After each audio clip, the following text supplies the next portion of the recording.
February of this year marked the 20th anniversary of US Secretary of State Colin Powell's 2003 speech at the UN Security Council, where he lied to the international public about Iraq's alleged position and development of weapons of mass destruction to justify the neocons' pre-planned war of aggression against Iraq. This hand, which presented false evidence to the world, had consequences. It led to the invasion, occupation, and destruction of a sovereign nation and the killing of hundreds of thousands of its people during and in the aftermath of the war. The power vacuum that the US and the UK invaders left in Iraq paved the way for the rise and expansion of terror groups such as the Islamic State in Iraq, which later expanded to Syria.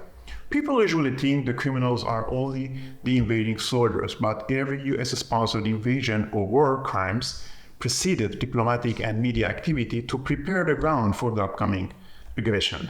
I can count countless examples of American abuse of power within the corridors of the UN and outside.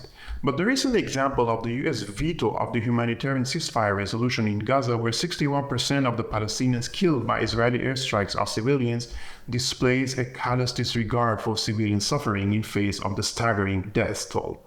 This raised hand of Robert Wood means the Biden administration is unlike John Kirby's claim that no one has done more for Palestinians of Gaza than the US is utter bullshit.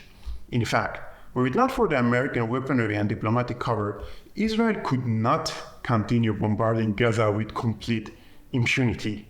Retired Israeli Major General Yitzhak Brik says, I quote, "All of our missiles, the ammunition, the precision-guided bombs, all the airplanes and bombs, it's all from the US. The minute they turn off the tap, you can't keep fighting, you have no capability. Everybody understands that we cannot fight this war without the United States, period." This raised hand, the American cover-up, and complicity will be etched into the annals of history inscribed on the page of disgrace. What the US is doing is morally indefensible, a dereliction of the US duty to prevent atrocity crimes and a complete lack of global leadership. So spare us these silly attempts of appointing black and brown people to do the dirty job and whitewash the ugly face of the US empire. Do they really think we are dumb and we cannot see through the manipulation of identity politics? The world has watched this session closely, and they will never forget this moment. The US is done, finished, no longer the world's police, but rather the world's biggest warmonger in the eyes of the majority of the world. Raise your hand.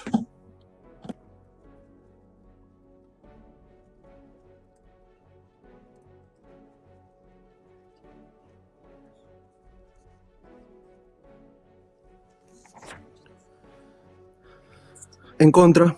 Against.